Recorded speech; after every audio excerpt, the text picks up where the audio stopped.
నమస్కారం welcome to 108 news Telugu నా పేరు గౌరీ ముందుగా బులెటిన్ లో హెడ్లైన్స్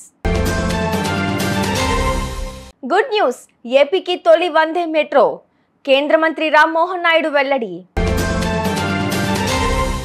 నాకు రెడ్లు ఓసీలు ఓట్లేయొద్దు తిన్మార్ మల్లన్న సంచలన వ్యాఖ్యలు ఏఐ సాయంతో బాధితులకు న్యాయం జరిగేలా చూడాలి రాష్ట్రపతి ద్రౌపది ముర్ము విడాకులు ఇవ్వకుండా ఇంకొకరితో ఉండమని ఏ ధర్మంలో ఉంది సంచలన వ్యాఖ్యలు చేసిన సీదిరి ఉరుములు మెరుపులతో వర్షాలు ఎల్లో అలర్ట్ జారీ చేసిన వాతావరణ కేంద్రం ఏపీలోను వందే మెట్రో రైలు పరుగులు తీయనుంది ఈ అంశంపై కేంద్ర మంత్రి రామ్మోహన్ నాయుడు తాజాగా జరిగిన east Coast railway zone DRM meeting లో క్లారిటీ ఇచ్చారు రోజువారీ ప్రయాణికుల దృష్ట్యా శ్రీకాకుళం విశాఖపట్నం మార్గం మధ్యన వందే మెట్రో రైలు నడపాలని రైల్వే అధికారులను సూచించారు శ్రీకాకుళం నుంచి విశాఖకు వివిధ పనుల కోసం రోజువారీ ప్రయాణించే వారి సంఖ్య ఎక్కువని వారిని దృష్టిలో పెట్టుకుని శ్రీకాకుళం విశాఖ నమో భారత్ రైలును నడపాలని ఈస్ట్ కోస్ట్ రైల్వే జోన్ అధికారులను కోరారు అటు శ్రీకాకుళం నుంచి సికింద్రాబాద్ తిరుపతి మార్గాల్లో కొత్త రైలు సర్వీసులు ప్రారంభించాలని విజ్ఞప్తి చేశారు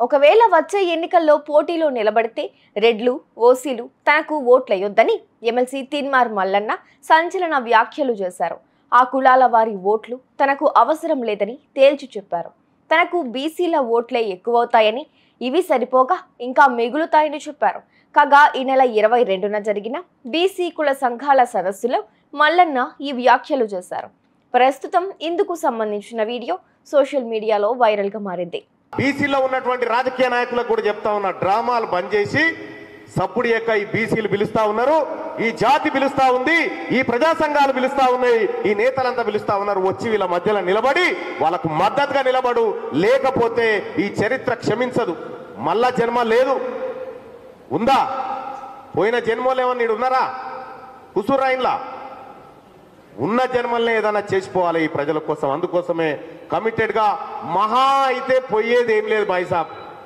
మీరు అనుకుంటారేమో నేను వచ్చేసారి చెప్తా ఉన్నా ఒకవేళ తీన్మార్ మల్లన్న మళ్ళా ఎన్నికల్లో నిలబడితే దయచేసి ఈ రెడ్డోళ్ళు ఓసీలు నాకు ఓటేయకురి ఈసారి నా బీసీలు సరిపోతారు నాకు ఇంకా నా వాళ్ళే సరిపోగా మిగులుతాయి మీరు ఈ మాట చెప్పురి మీరు ఓటేయకురు అని చెప్పురు చూద్దాం కాబట్టి ఇంత మంచి కార్యక్రమాన్ని ఈ భవన్లో నిర్వహించినటువంటి నిర్వాహకులకు ధన్యవాదాలు తెలియజేస్తూ ఎక్కడ ఏ చోట బీసీల వాయిస్ వినిపించినా ఖచ్చితంగా తీన్మార్ మల్లన్న అక్కడ ఉంటాడు ఆ ప్రజల పక్షాన పోరాటం చేస్తాడు ఖచ్చితంగా అబ్కీ bar thank you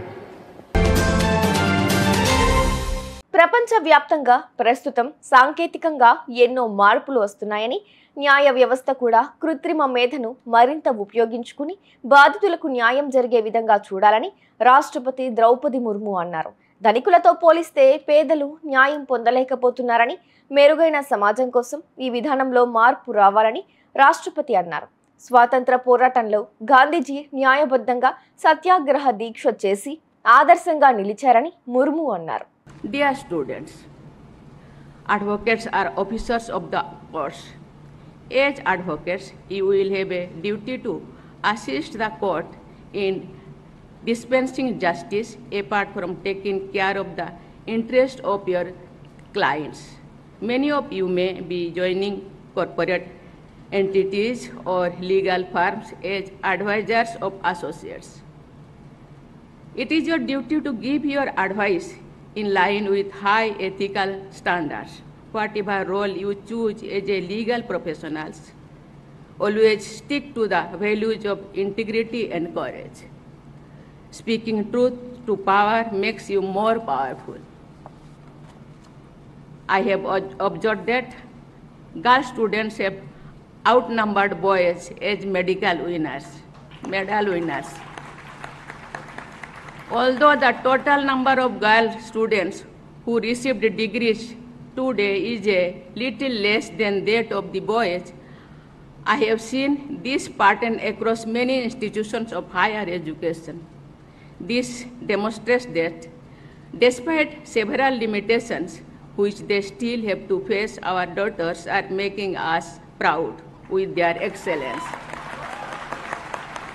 I convey my special appreciation for the girl students in today's convocation. I also expect these girls to help and empower their other women and girls who are underprivileged. NALSA has taken lead in several areas.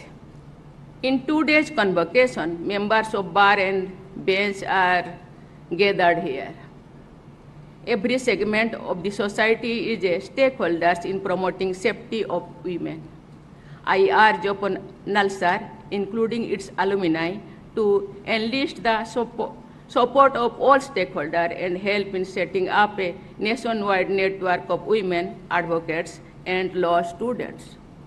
This network will work with the mandate to make concerted efforts to prevent atrocities against women and deal with cases of such atrocities. Dear students, I am sure you will utilize your education in NALSA as an effective instrument of social justice and development. With this approach, you will add meaning to your success. You will also have the satisfaction of making contribution to our national goals. సనాతన ధర్మం పేరుతో deputy CM Pawan Kalyan డ్రామాలు చేస్తున్నారని మాజీ మంత్రి సీదిరి అప్పలరాజు విమర్శించారు. భార్యకు విడాకులు ఇవ్వకుండానే ఇంకొకరితో కలిసి ఉండమని ఏ ధర్మంలో ఉంది? చేగువేరా ఆదర్శాలు ఎటు వెళ్ళిపోయాయి? బాప్తిజం తీసుకున్నానని ఆయన చెప్పారు. అలాగే తన భార్య క్రిస్టియన్, పిల్లలు ఆర్థోడాక్స్ క్రిస్టియన్స్ అని తెలిపారు. ఇవన్నీ ఏ సనాతన ధర్మంలో ఉన్నాయో చెప్పాలి అని ప్రశ్నించారు. ఉపరితల ఆవర్తనం ప్రభావంతో రాష్ట్రంలోని పలు జిల్లాల్లో ఈరోజు ఉరుములు మెరుపులతో కూడిన వర్షాలు కురుస్తాయని హైదరాబాద్ వాతావరణ కేంద్రం యెల్లో అలర్ట్ జారీ చేసింది. ఇవాళ భూపాలపల్లి, ములుగు, భద్రాద్రి, ఖమ్మం, సూర్యాపేట, మహబూబాబాద్, వరంగల్, హన్మకొండ జిల్లాల్లో వానలు పడే ఛాన్స్ ఉందని పేర్కొంది. రేపు భూపాలపల్లి, ములుగు, భద్రాద్రి, వరంగల్, హన్మకొండలో వర్షాలు కురుస్తాయని వెల్లడించింది. చూసారుగా, ఇవి ఇవాల్టి బులెటిన్ అప్డేట్స్. మరో బులెటిన్తో మళ్ళీ మీ ముందుకు వస్తాను. అంతవరకు కీప్ వాచింగ్ 108 న్యూస్ తెలుగు.